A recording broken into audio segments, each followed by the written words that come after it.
여러분 안녕하십니까? 광주 MBC 뉴스투데이 시작합니다. 먼저 오늘의 주요 뉴스입니다. 금호타이어 광주 공장 이전이 지지부진한 가운데 최종 무산되는 게 아니냐는 우려의 목소리가 커지고 있습니다. 현 공장 부지를 사겠다는 사업자 측은 계약 해지를 검토하고 있습니다. 전남 지역 친환경 농수산식품의 수출을 확대하기 위한 기반 시설들이 조성되고 있습니다. 무안공항과 광양항에 공동 물류단지와 함께 검역 시스템 구축이 추진되고 있습니다. 여수 광양항 항만시설 확충과 개발 사업에 올해 2,200억 원이 투입됩니다.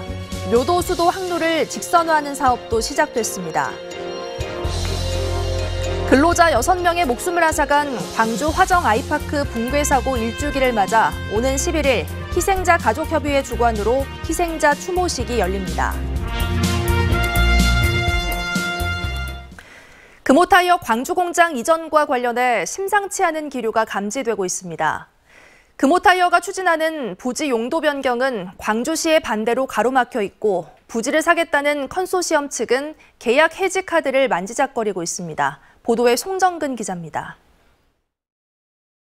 작년 1월까지만 해도 금호타이어 광주 공장의 부지 이전은 순조로워 보였습니다. 한평군 월야면 빅그린 국가산단으로 이전이 확정됐고 금호타이어가 이전 부지 계약 보증금을 납부하기도 했습니다. 하지만 그로부터 1년이 다 돼가고 있지만 공장 이전은 여전히 제자리 걸음 중입니다.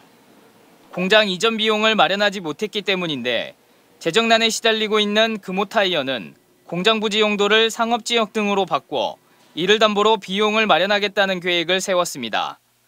광주시에 부지 용도 변경을 요청했지만 현재로서는 어렵다는 답변만 들었습니다. 용도 변경을 위한 사전 협상을 하려면 현행법상 10,000제곱미터 이상의 부지는 유휴토지이거나 대규모 시설의 이전 부지로 돼 있습니다. 다시 말해 부지 용도를 바꾸기 위해서는 먼저 금호타이어가 공장을 비우거나 가동을 중단해야 한다는 겁니다. 호남대 쌍촌 캠퍼스와 전방 일신방직 부지도 유휴토지 상태에서 협상을 했기 때문에 금호타이어만 특혜를 줄 수 없다고 강조합니다. 금호타이어 광주 공장은 가동 중인 공장으로서 대규모 시설의 이전 부지, 즉 유휴토지에 해당되지 않아서 협상 신청 대상이 아닙니다. 광주 공장 이전과 개발 사업의 우선 협상 대상자인 미래에셋 컨소시엄은 계약 조건 재협의 또는 계약 해제를 검토하겠다는 내용을 작년 11월 금호타이어에 통보한 것으로 알려지고 있습니다. 금호타이어 측은 계약이 해제된 것은 아니며 세부 사항을 조율하고 있는 것이라고 밝혔지만 이전 사업이 1년 넘게 지지부진한 만큼 특단의 대책이 필요하다는 목소리가 커지고 있습니다. 이런 가운데 금호타이어 이전 부지로 조성되고 있는 빅그린 산업단지 2단계의 공정률은 50%를 넘어섰고 올해 6월이면 완공될 예정입니다. MBC 뉴스 송정근입니다. 유류세 인하폭 축소 여파로 휘발유 가격의 오름세가 이어지고 있습니다. 유가정보 사이트 오피넷에 따르면 어제 기준 광주의 휘발유 가격은 1리터에 평균 1,551원으로 지난달 28일 이후 열흘 연속 올랐습니다. 전남의 휘발유 가격도 지난 연말 이후 꾸준한 오름세를 보이며 광주와 비슷한 리터당 50원 안팎의 상승폭을 보였습니다. 반면 경유는 지난 한 달 사이 광주 전남 모두 리터당 110원가량 가격이 하락했습니다. 중부지방을 중심으로는 아직도 공기가 탁한데요. 광주와 전남 전 권역에서는 미세먼지 보통 수준을 회복했습니다. 오늘은 조금 더 편안한 마음으로 바깥 활동하셔도 좋겠습니다. 심한 추위는 주춤하고 있습니다. 오늘 종일 영상권에 머물겠습니다. 광주의 아침 기온 어제보다 3도가량 높게 출발했고요. 한낮 기온도 영상 10도 안팎까지 오르면서 어제와 비슷하거나 조금 더 높은 기온 예상됩니다. 다만 오늘도 일교차는 10도가량으로 크게 난다는 점 유념하셔야겠습니다. 오늘 오전 중에는 구름도 많이 낄 수 있겠고 안개도 짙겠는데요. 오후 들어서는 더 맑은 하늘이 드러나겠습니다. 맑은 날씨가 지속될수록 가뭄은 점차 더 심각해지고 있습니다. 생활 속 크고 작은 물절약에 적극적으로 동참하시기 바랍니다. 날씨 정보였습니다. 전남은 전국에서 가장 넓은 친환경 유기농산물 인증 면적을 갖고 있는데요. 전남산 유기농식품이 세계 시장에 본격적으로 진출하기 위한 채비를 서두르고 있습니다. 문현철 기자가 보도합니다. 조미김을 만드는 김 공장입니다. 신안 앞에도에 공장을 세운 지 10년 만에 지난해 1억 달러 수출탑을 수상했습니다. 수출 비결은 유기 인증. 원초부터 철저한 품질 관리로 미국을 비롯해 유럽, 남미, 일본에까지 수출 시장을 넓히고 있습니다. 친유기농 기법을 통한 유기 인증, 즉 오가닉, USDA 인증을 받은 상태로서 제품이 생산되고 있습니다. 전 세계적으로 유기농 식품에 대한 관심이 커지면서 전남산 유기농 제품 수출이 날개를 달았습니다. 쌀과 녹차, 버섯, 유자차 등 품목도 다양해지고 있습니다. 친환경 농수축산물의 최대 생산지인 전남이 국제 유기농 식품 수출 플랫폼 구축에 나섭니다. 우리 전라남도는 전국 친환경 농산물의 52%를 생산하는 최대 공급 기지입니다. 그래서 이거를 생산뿐만 아니라 수출까지 세계 시장을 개척해야 된다. 그 차원에서 추진하게 됐습니다. 무안공항과 광양항에 각각 수출 공동 물류단지를 조성하고 저장, 선별, 전처리 등 자동화 시설과 검역 시스템을 구축할 계획입니다. 이 같은 수출 물류단지를 조성하기 위한 타당성 조사 용역비 2억 원이 올해 정부 예산에 반영돼 사업 추진에 청신호가 켜졌습니다. 이번 예산 반영을 위해 적극적으로 정부를 설득해 왔습니다. 연구 영역 결과를 토대로 본 사업에도 예산이 반영될 수 있도록 지속적으로 노력을 다하겠습니다. 전남도는 이와 연계해 친환경 농산물 생산 전문 단지도 만들기로 했습니다. 수출용 유기농 쌀만 재배하는 단지 30곳과 과체류 생산 전문 시설도 계획하고 있습니다. 전국 최고의 친환경 유기농수축산물의 공급 기지인 전남이 세계시장 공략을 위한 수출 인프라 구축에 집중하고 있습니다. MBC 뉴스 문현철입니다. 시금치 중에 시금치로 꼽히는 전남 신안군 섬초가 바닷가 섬마을을 파랗게 물들이고 있습니다. 좋은 땅에서 칼바람을 이겨낸 시금치의 달콤함 때문에 일반 시금치보다 두세 배 비싼 값에 팔리고 있습니다. 양현승 기자가 다녀왔습니다. 목포에서 배로 2시간 떨어진 전남 신안군 비금도. 바다를 내려보는 들녘이 퍼렇게 물들었습니다. 시금치 중에 시금치로 불리는 섬초. 섬초 중에서도 옛맛을 간직하고 있는 재래종 섬초를 수확하는 손길이 분주합니다. 눈이 오고 바람 불고 해도 이것은 그렇게 꼬실라지도 안 하고 덜 꼬실라지고 맛있어요. 더 튼튼하게 잘 자라죠. 신안 섬초는 한겨울 추위 속에서 바닷바람과 눈서리를 견디느라 땅에 딱 붙어 자라는 게 특징입니다. 신안 비금도 시금치가 섬초로 불리게 된 건 27년 전인 1996년. 섬 주민들이 먹기 위해 심었던 시금치의 우수한 맛이 육지로 알려지면서 섬초란 이름을 붙여 상품화했습니다. 노지에서 자라 잎이 두꺼워 식감이 좋고 특히 단맛이 일품으로 꼽힙니다. 도매시장에서 10kg 한 상자에 최고 7만 원 후반까지 팔리는 등 일반 시금치보다 두세 배 비싸지만 맛을 아는 이는 섬초만 찾습니다. 서울에서 많이 찾는 분들이 나이 드신 분들이 이제 먹어보신 분들이 그 훈맛을 느끼기 위해서 많이 찾습니다. 신안 비금 섬초는 통상 설 전까지 시장에 나오는 게 가장 달고 최상품으로 꼽히며 4월 초순까지 수확이 계속됩니다. MBC 뉴스 양현승입니다.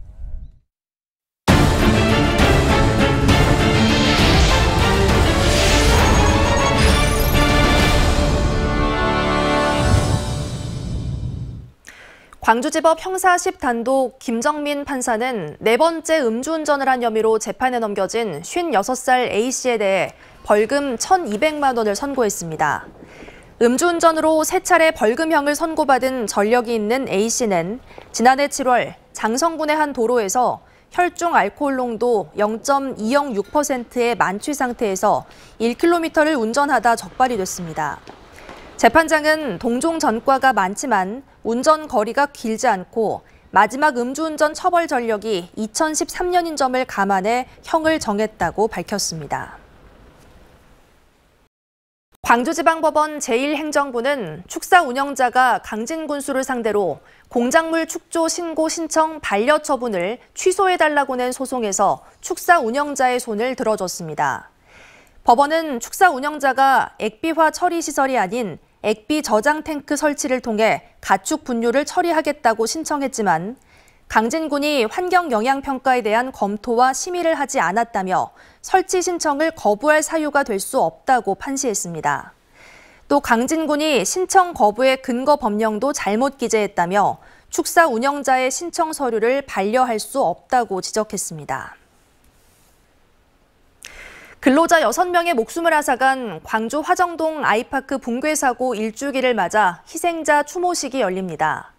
추모식은 오는 11일 오후 공사 현장에서 희생자 가족협의회 주관으로 진행될 예정이고 추모식 당일 현대산업개발은 광주 지역 모든 건설 현장에서 작업을 중지할 방침입니다. 지난해 1월 11일 광주 화정동 아이파크 신축공사 현장에서는 콘크리트 타설 작업 중 건물 외벽 등이 무너져 내려 근로자 6명이 숨지고 1명이 다쳤습니다. 올해 여수 광양항의 항만 건설 사업이 새로운 동력을 확보했습니다. 여수 광양항의 수건이었던 노후된 항만을 개선하는 사업과 함께 묘도수도 항로를 직선화하는 사업 등이 본격적으로 시작될 수 있을 전망입니다. 김주희 기자의 보도입니다. 여수 광양항으로 대형 선박들이 진입하기 위해 반드시 거쳐야 하는 묘도수도 항로입니다. 이 항로는 항로 안에 암초가 있는 데다 운영 항로의 폭이 180에서 300m, 수심도 구간별로 5에서 10m로 편차가 커 항로 개선 사업의 필요성이 꾸준히 제기돼 왔습니다. 새해 들어 이 묘도수도 항로의 직선화 사업 추진을 위한 시작점이 마련됐습니다. 여수방 해양수산청의 올해 신규 사업 예산에 관련 사업 설계비 25억 원이 처음 반영된 겁니다. 저희가 지금 현재 올해 설계를 하고 있는 묘도수도 항로 직선화 사업이 2040년에 완공이 되면 이제 이러한 부분들을 해소를 해서 여수 국가산단을 입출항하는 대형 선박들의 그 원활한 입출항이 가능할 것으로 보여집니다. 항만이 노후화돼 꾸준히 시설 개선 필요성이 제기됐던 광양항 낙포부두 개축 공사도 올해 본격적으로 시작됩니다. 광양항 율촌산단 간 연결도로 설치 공사의 사전 타당성 검토를 위한 용역비도 처음으로 확보됐습니다. 이 밖에도 항만 자동화 테스트베드 구축 사업, 광역 준설토 투기장 조성 사업 등도 본격 착공합니다. 올해 여수 광양항 항만개발 사업은 모두 19개 사업에 예산만 2,235억 원에 이릅니다. 지난해 대비 30% 가까이 증가한 것입니다. 작년에 대비해서 29.5% 거의 30% 가까이 상향이 됐습니다. 앞으로 봤을 때 이제 이런 상황으로 본다고 하면 광양항 개발에 굉장히 탄력을 받지 않을까 예상하고 있습니다. 지난해 입출항 선박 6만 6천여 척, 화물 물동량 2억 6,900만 톤을 기록한 수립 물동량 기준 국내 2위 항만인 여수 광양항. 2023년 개묘년 새해 새롭게 시작되는 항만 시설 확충과 개선 사업을 통해 동북아 거점 물류 항만으로 도약을 위한 새로운 발판을 다지고 있습니다. MBC 뉴스 김주입니다. 전라남도가 관광업계의 경영 안정을 돕고 관광산업의 경쟁력을 확보하기 위해 관광진흥기금 융자 사업을 추진합니다. 관광진흥기금 융자 대상은 관광 숙박업과 관광 펜션업, 야영장업 등 민간 관광사업체며 시설 확충과 운영자금 등으로 사용할 수 있습니다. 올해 융자 규모는 100억 원으로 상반기에 70억 원을 배정하고 대출 금리는 1%로 확정했습니다. 심장, 혈관 전부가 막혀있지 않은 심근경색 환자도 생존율을 높이기 위해서는 증상 발생 후 48시간 이내에 관상동맥 중재술을 해야 한다는 연구 결과가 나왔습니다. 전남대병원 정명호 교수팀은 현 진료 지침에서 병원 도착 후 24시간 이내 시술을 받는 ST 분절 비상승 환자도 병원 내원 시간이 아닌 증상이 발현된 시점을 기준으로 시술을 빨리 받을수록 사망률을 낮출 수 있다는 실증 연구 결과를 미국 심장학회 공식 저널에 게재했다고 밝혔습니다. 정명호 교수팀은 급성 심근경색증은 심장 혈관이 막혀있는 정도에 따라 치료법이 달라지는데 혈관이 모두 막혀있는지 여부와 관계없이 최대한 이른 시간에 수술이 이루어져야 할 근거가 제시된 데 의미가 있다고 설명했습니다.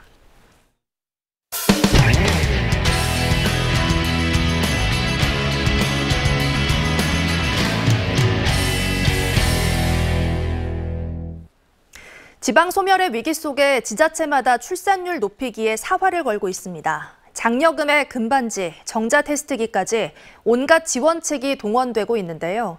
아기의 출생을 온 동네에 알려 축하하는 광고를 시작한 곳이 있습니다. MBC 충북 정재영 기자입니다. 인구가 700여 명뿐인 보은군 회남면입니다. 절반 이상이 만 65세가 넘은 노인으로 새해 64살이 된 어르신도 이곳에선 젊은이로 통합니다. 지난해에만 주민 22명이 세상을 떠났는데 태어난 아기는 단 1명에 불과합니다. 젊은 사람이 시골에 없으니까 내가 4번째 어린 사람이요. 그런 애가 있을 수가 있어요. 내가 애 낳을 수는 없잖아요. 예. 이곳을 포함한 보은군 11개 읍면의 지난해 출생아 수는 다 합해도 80명, 8개 면지역은 채 5명이 안 됩니다. 6, 7년 전까지만 해도 한 해 200명에 가까웠던 출생아 수는 2년 연속 100명 아래로 떨어졌습니다. 아기 낳은 지 본 지가 10년 넘었지요. 한참 됐지. 걔들 보고는 못 봤어요, 여기는. 가뜩이나 인구가 줄어드는데 신생아마저 귀해지자 지자체의 대우도 달라졌습니다. 보은군은 새해부터 지역에서 태어난 모든 아기들의 사진과 이름 등을 유동인구가 가장 많은 읍내 전광판에 띄우기로 했습니다. 부모 동의를 받아 열흘 동안 지역 전체에 알리는 건데 전광판뿐만 아니라 지자체가 발행하는 월간 소식지에도 실을 예정입니다. 가뭄에 콩나듯 귀한 출생을 지역 전체에 알리고 함께 축하해 조금이나마 출산율을 높이려는 바람이 담긴 아이디어입니다. 주위에서 축하해주는 어떤 관심도 받고 자긍심도 생기고 요즘 아이를 안 낳으려고 하는데 이렇게 주위에서 관심도 많이 가져주는구나 이런 의미가 되면은 아이 낳는데 조금 더. 여기에 산후 조리 비용과 육아용품 구입비 지원까지 장려금만으로는 별 효과가 나타나지 않으면서 지자체 출생장려 정책들도 더 진화하고 있습니다. MBC 뉴스 정재영입니다. 농림축산식품부가 주관한 밭작물 공동경영체 육성지원사업 공모에서 전남 지역 6곳이 선정됐습니다. 해남과 무안, 한평 등 6개 경영체는 앞으로 2년 동안 60억 원을 지원받고 지원금은 생산비 절감을 위한 농기계와 저온 저장고 등 장비 구입 등에 사용됩니다. 전라남도는 2016년부터 지난해까지 밭작물 공동경영체 육성 지원 사업에 27곳이 선정돼 270억 원을 지원받았습니다. 중부지방을 중심으로는 아직도 미세먼지가 가득한데요. 광주와 전남 전권역에서는 미세먼지 보통 수준을 회복했습니다. 오늘은 한결 더 가벼운 마음으로 바깥 활동하셔도 좋겠습니다. 추위는 주춤하겠습니다. 오늘 종일 영상권의 기온 보이겠는데요. 아침 기온 어제보다 3도가량 높게 출발한 가운데 한낮 기온도 어제와 비슷하거나 조금 더 높겠습니다. 다만 오늘도 일교차는 10도가량으로 크게 벌어진다는 점에는 유념하시기 바랍니다. 오늘 오전 중에는 구름도 많이 낄 수 있겠고 안개가 짙게 끼는 곳도 있겠는데요. 오후 들어서는 더 맑은 하늘 드러나겠습니다.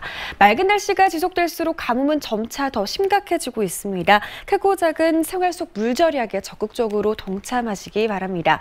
대부분 지역에서 영상권의 기온으로 시작하고 있는데요. 장성은 영하 2도 안팎으로 비교적 더 추운 날씨 이어지고 있습니다. 한낮 기온은 10도 안팎까지 오르면서 특히 낮 동안에 활동하기 더 수월하겠습니다. 광양의 한낮 기온 13도로 예상됩니다. 바다의 물결은 최고 1m에서 2m 안팎으로 비교적 잔잔하게 일겠습니다. 다가오는 금요일부터 토요일 사이에 비 소식 들어 있습니다. 날씨 정보였습니다. 다음은 희망 2023 나눔 캠페인에 성금을 보내주신 분들입니다.